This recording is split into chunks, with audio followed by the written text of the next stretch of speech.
You're watching Major League Volleyball on ION. Welcome to Frisco, Texas. Our second semifinal will pit the home team, Dallas against San Diego. But first, it's Omaha and league leader in the regular season, Indy. Alongside the two-time All-Big West outside hitter and former pro, Victoria Dennis, I'm Chris Mycoskie. And Victoria, we get a rematch from last year's semifinal to get things started, but then the roles were reversed. Indy are now the big kids on the block coming into championship weekend. They have the most balanced offense in Major League Volleyball. How Omaha is going to upset the #1 seed is they have to play disciplined defense, but Indy's looking good right now with that balanced offense. Let's take a look at the 4 teams remaining. We started with 8 in the regular season. These are the only ones standing. Again, Indy and Omaha will get us started. Then it's the host team, Dallas, an expansion franchise against a San Diego team that certainly didn't expect to be here after the first month of the season. Well, Indy has won 23 games this year, the best in MLV history. Only one team has beat the Ignite twice, and it's their semifinal opponent, the Supernovas.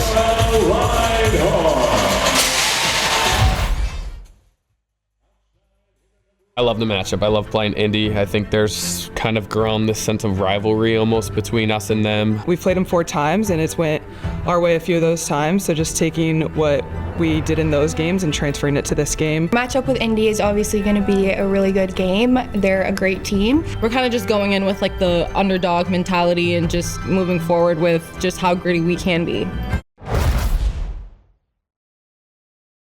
Yeah, so we pretty much got the only team that's beaten us twice this year in the semifinals. So we totally understand that it's 1 versus 4, but it really doesn't matter when you get into these situations in a semifinal. We're just ready to push 1 point at a time and give it our all because it is win or go home. We're going to go in doing the same thing we've done all season long, and that's be super aggressive and trust the system. It's kind of a battle of attrition versus a game of power, and it's always a very interesting spectacle.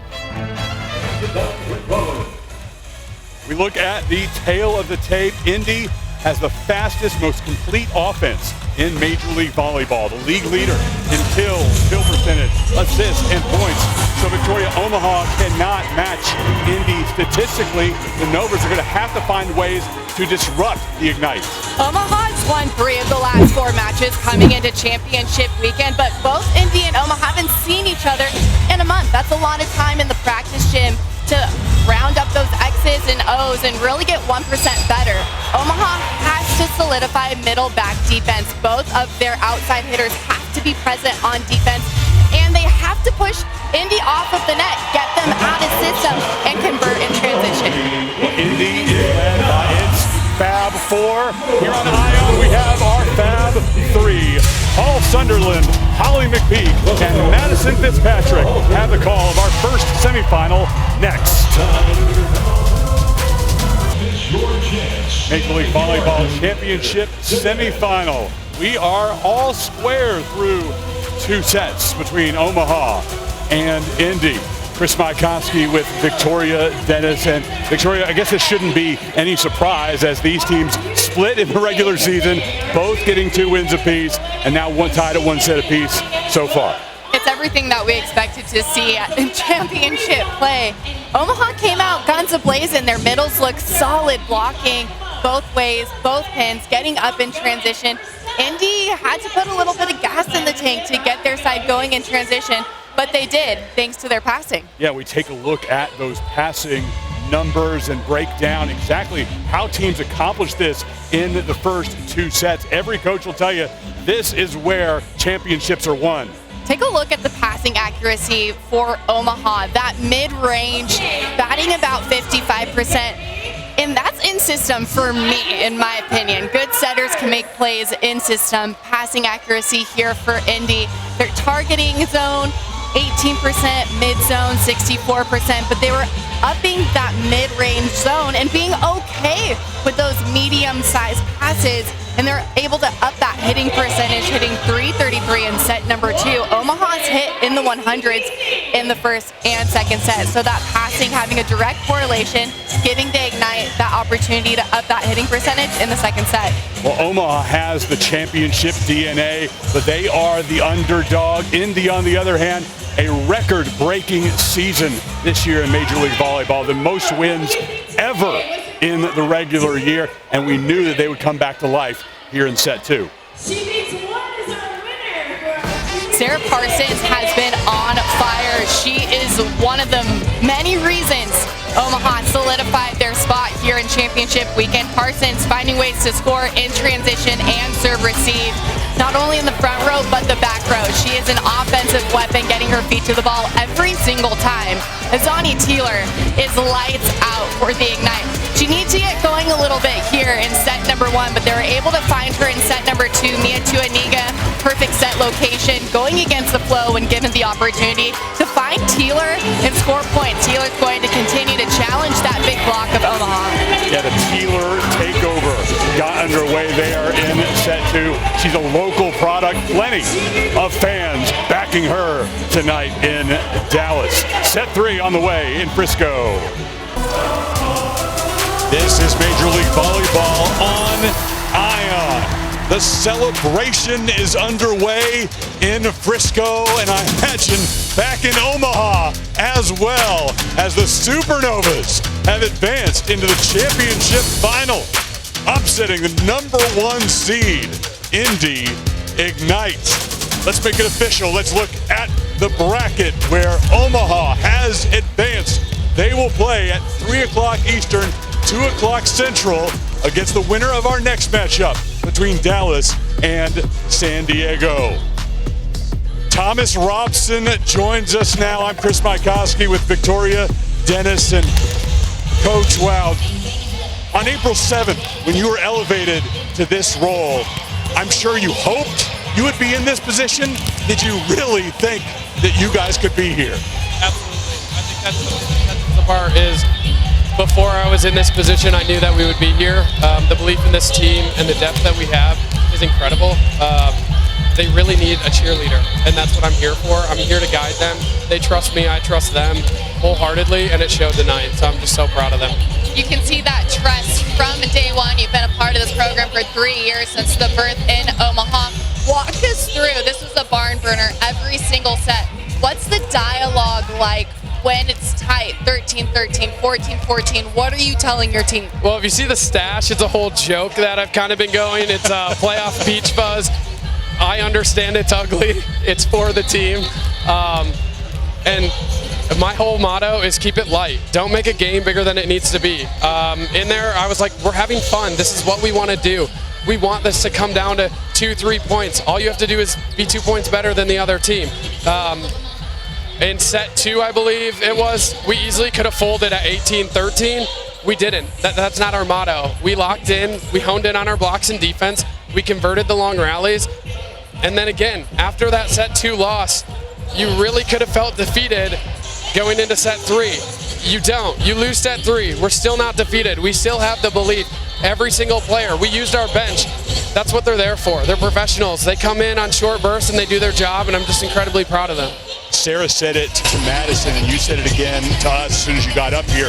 We're a team with no all-leaguers. That is correct. And we are into the championship. Tell us about that motivation when you received those honors and didn't see any Novas on it. Oh, yeah. That is actually what I opened our practice with that morning. We practiced Tuesday before we left here, and I just said, hey, I want to address this before it gets to the media and you see it online. We had no all-league selections. I said, let that burn. Let that fuel you. Feel how you feel right now with the doubt. People are doubting us, and we said underdog mentality. A 4 seed's great to be here. 4 seeds made it to the finals 3 years now. So a new seed's won it both the last years. Why not a 4 seed this year?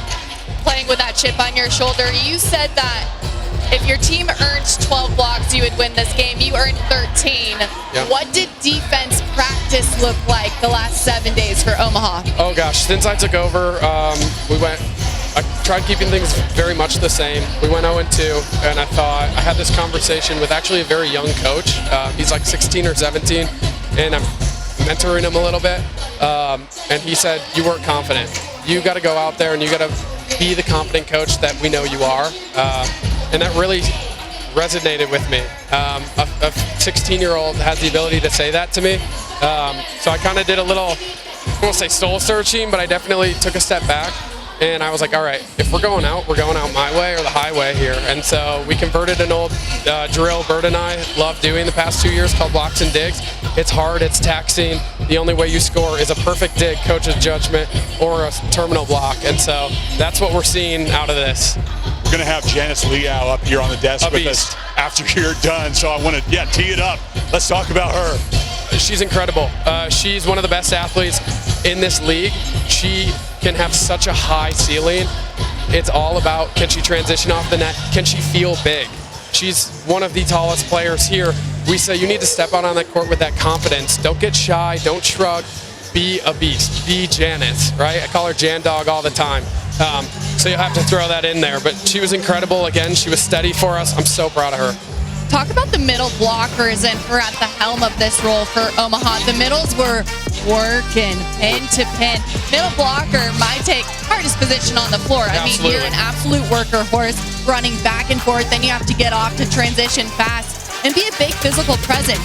How did your middle show up to win to go to the finals? Yeah, I love the matchup we have with Indy. I love the strategy behind it. I'm a technical, analytical coach at heart, and so there were some big chances that I knew we were going to take in certain situations, and then there were times I hesitated, and I would literally go to our assistant Blake and I'd be like, I was just going to tell her to just lock down on that priority 3, stuff the middle. Sure enough, they run the middle. So it's their ability to take those chances, understand truly how good they are when they take a step early and are stopped and balanced. And again, it's the trust they have in me and the trust I have in them, and it shows. And that's where championship teams make this run. You can absolutely see that trust. And one thing, yes, you can serve, you can pass, you can hit. But the most dangerous teams are the ones that believe when nobody else does. Absolutely. When the cards are stacked against them. Absolutely. And you're the only, 24 people that think that you can do it. Those are the most dangerous teams. And we saw that tonight in Omaha, earning this victory. Yes, absolutely. Coach, congratulations. What an amazing run it has been for you and your team. And you get to play one more time with $1 million on the line on Saturday. Yeah, I think, again, it's another match. Not making it more than it needs to be. The beautiful thing is we have a lot of players that have won it. We've had players that have lost in this situation. We've had players that have lost in the semifinals. We have new players to this whole thing. We have such a range of experience. That's going to allow us to take that next step, be confident in this next matchup. I'm confident whoever we play, we're going to go out, we're going to play Supernovas volleyball. Regardless of the outcome, it's our last time playing together. I wouldn't want to go out with any other family. Part of that range we need to go, Victoria, and get Janice in here. I know. That's very true. The Omaha Supernovas on the way to the MLV Championship Final on Saturday. Janice Liao will join us in a moment here on ION. You're watching the Major League Volleyball Championship Semifinals on ION, and here is a look at the bracket with Omaha advancing into the championship final. They await the winner of our next matchup, the number 2 seed and the host, Dallas Pulse, taking on the number 3 seed, San Diego Mojo. Chris Mycoskie with Victoria Dennison, joined now by one of the top stars of our first semifinal game in Janice Liao, playing for $1 million on Saturday. You guys didn't make a secret. That matters a ton. Big motivation. Yeah. Sorry, what was the question again? Just tell us about the motivation now going into Saturday with that big dollar prize on the line. I mean, we've been through like so many ups and downs, and we've kind of just like used that as just like, having an underdog mentality. I think a lot of people really doubted us this season, and we were just like in it together. We didn't look at the other factors. We just kept it really together in our circle, and I think, it's really cliche, but the tighter the circle, the tighter, whatever the line is. But honestly, I think throughout all the adversity, we stayed really close, and that really helped today. Talk us through the last couple weeks of season in the practice gym. You weren't sure that you were even going to be here this weekend in the playoffs run. Then you made it. Now you're in the finals. But most importantly, what did the last 2 weeks look like inside the Omaha gym? honestly, we knew what we had to do, so we went into practice very intentional, working on what we can do better. And, you know, I think all season we were really just working on or getting better at like blocks and digs and just like block defense. So I think honestly just going into practice we were like really intentional and just really working hard on that, and then obviously it correlated to today, which is really good. The practice is one thing, working on the skills, but it's the way this locker room unified, I think, that caught everyone's attention when Coach Robson got elevated. What did that do to the team to change the mindset when he became the head coach? When Coach Robson became the head coach, what did that do to unify your team? Honestly, like I said before, the adversity, it kind of just made us like go tighter. We knew there was going to be other factors, outside factors, all the outside noise, but we were honestly just dialed into like, hey, like we need to be close. We need to just work on what we're working on. And honestly, like, yeah, we really wanted to emphasize the culture of like still being joyful. Like we just have to be grateful that we're in this position. Not a lot of people have, you know, they don't have the bodies or they don't have, just like we're just so grateful to be here, you know. So talk about the fourth and fifth set.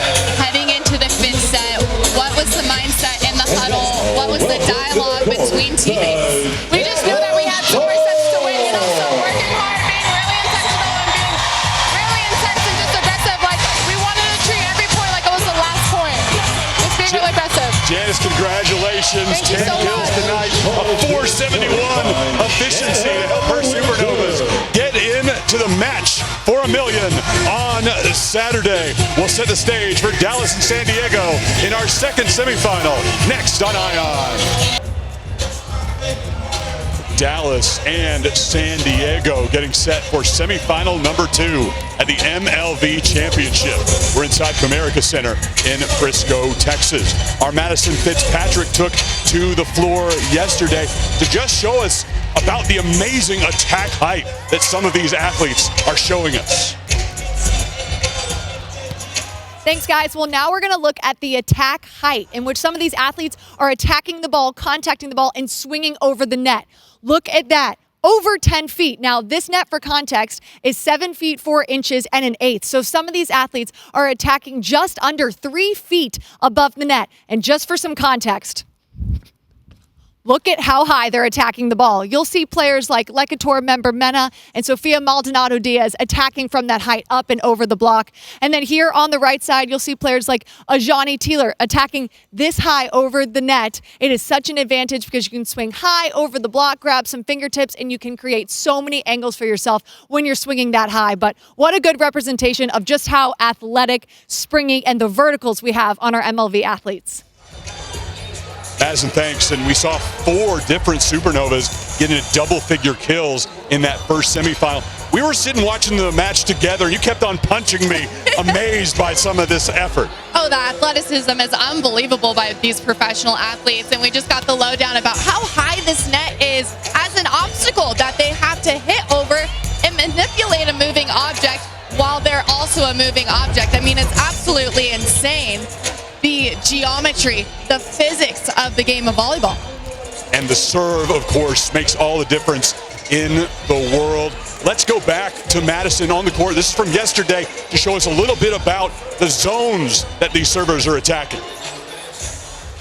Thanks, guys. Well, now it's time to talk about some serving zones and serving targets. First of all, I am here in Zone 5.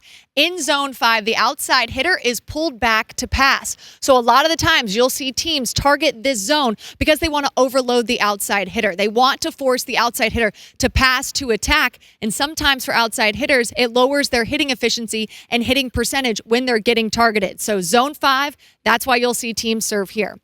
Now I'm moving over to Zone 6. You'll see teams serve to Zone 6, usually when there's 2 outsides side by side because they want to challenge that relationship, get them talking, and try to add some chaos, get them off the net, and just challenge this seam in between the 2 outside hitters. And then I'm moving over to Zone 1. A lot of the times you'll see teams serve to zone 1 because if you're passing from zone 1, you're passing that ball up to target, to your setter, and that ball is coming from behind her shoulder, especially when the setter is in the back row. She's pushed back behind this passer. The pass is going to be coming all the way to target, up to here if you want a perfect pass. That ball is going to be coming behind the setter's head, so she could be blind to some blocking schemes, and it might make the offense less nuanced. So that's why some teams will serve to zone 1, and that is zone 1, 6, and 5.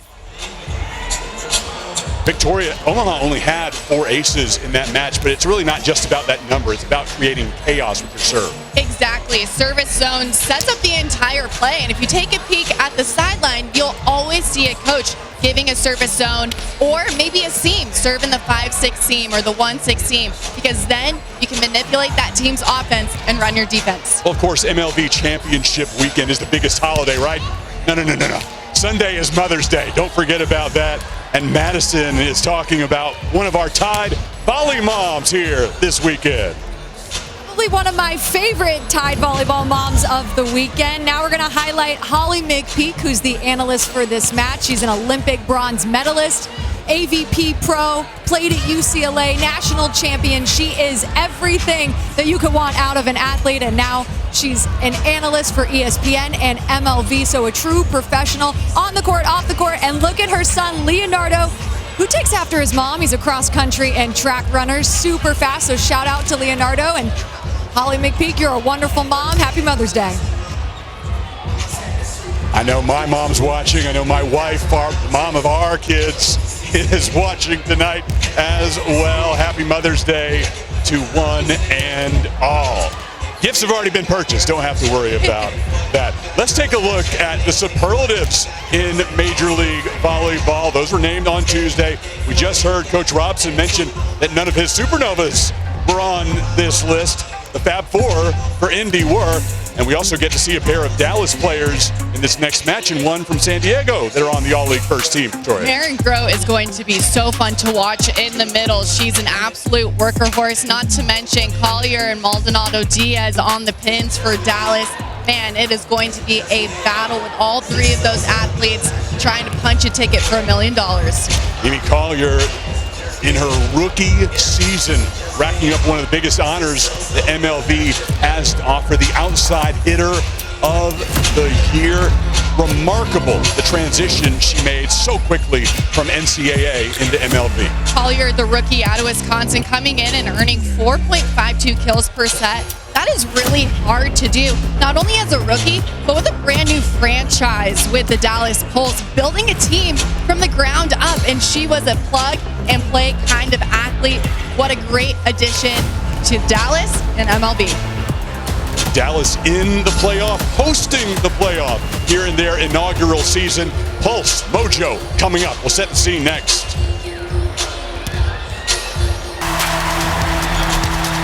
It's the Major League Volleyball Championship Semifinals. We're at Comerica Center in Frisco, Texas. The Omaha Supernovas have punched their ticket with an upset over #1 seed, Indy. Who will join the Novas in that final? Will it be Dallas or San Diego? Alongside the 2-time All-Big West outside hitter, Victoria Dennis, also a former pro who's played in this very building. I'm Chris Mycoskie, and Victoria for Dallas, 20 wins in an expansion season. This is a team that was picked 6th in the preseason poll. Didn't expect much of them in this first year. How did they make it work so quickly? It started by believing in the system and talking with their coaching staff. Every single day they came into the gym and they had intentions to get better. Mind you, the setting on both San Diego and Dallas are absolutely elite. 3 of the 4 starting setters in the MLB Championship have over 1,100 assists on the season, and we're going to see 2 of them go head-to-head and try and run those offenses to plug a ticket into the finals. These teams played not too long ago, about 10 days since San Diego and Dallas had a 5-set thriller out in California, now meeting again in Texas. Well, the 1-2 punch for Dallas, it starts with Mimi Collier, and then it goes to Sofia Maldonado Diaz, #2 ranked in so many different offensive categories in MLB.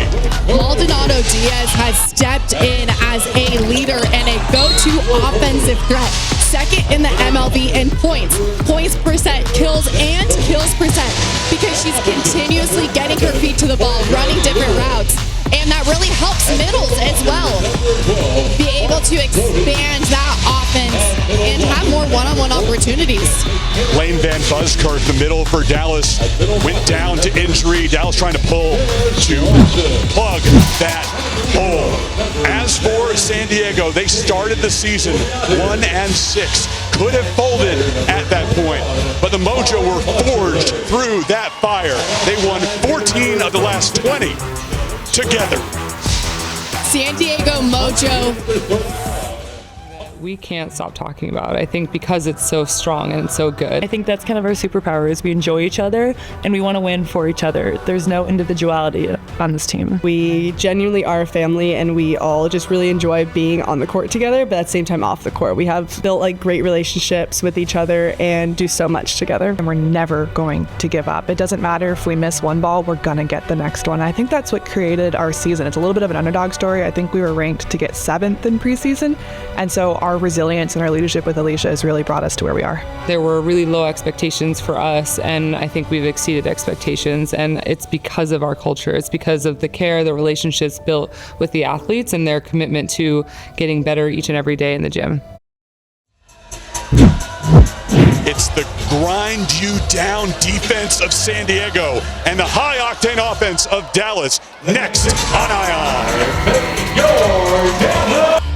San Diego with a win in extras in set 1, then Dallas dominates in set 2. All square. Here at the MLV Championship semifinal in Comerica Center. I'm Chris Mycoskie. Victoria Dennis is alongside. This is the swan song for Joe Brajkovic, trying to go out with a championship, that towering presence, the 3-time Olympian, and she was a big reason why the Mojo were able to take the first set. Brajkovic has instant leadership, and playing 2 decades will absolutely do that for you. 7 kills on the ball game thus far. Here's how she's done it. Consistently being able to get her feet to the ball, attacking inside the seam, utilizing all of her length. She's 6'5", so she's able to really carve up any block out in front of her. She is a go-to offensive threat for the Mojo. Now Dallas has the most explosive offense in Major League Volleyball. Nobody has a pair of outsides who can take over a match like Mimi Collier and Sofia Maldonado Diaz. And Mimi Collier already with 38 swings, 14 resulting in kills. Something that we could expect to see from Collier on the ballgame, and we're only 2 sets in. She takes a heavy load for Dallas in the front row and the back row, but we've seen Collier just do her thing, be able to attack from anywhere on the floor, whether it's a fast tempo to the pin or a transition play. She is the go-to threat wherever she is on the floor. Remember when these teams met a month ago, Collier had 76 swings. Take a look at her attack direction in the first 2 today. This graphic shows you really the distribution of her offense, her ability to attack high line, cross court, deep into that angle, and then note inside the 10-foot line. That is so hard to do. Showing all offensive weapons in her tool belt. Behind her, Sofia Maldonado Diaz, that second part of the 1-2 punch, 7 kills on 24 swings, and Natalia Valentin Anderson guiding the way on the defense. On the offense, rather, the top setter in MLV, stats-wise, most assists per set. Let's take a look at those stats. And Dallas hitting at a .294 efficiency today and 10 blocks. They are best in MLV in that category.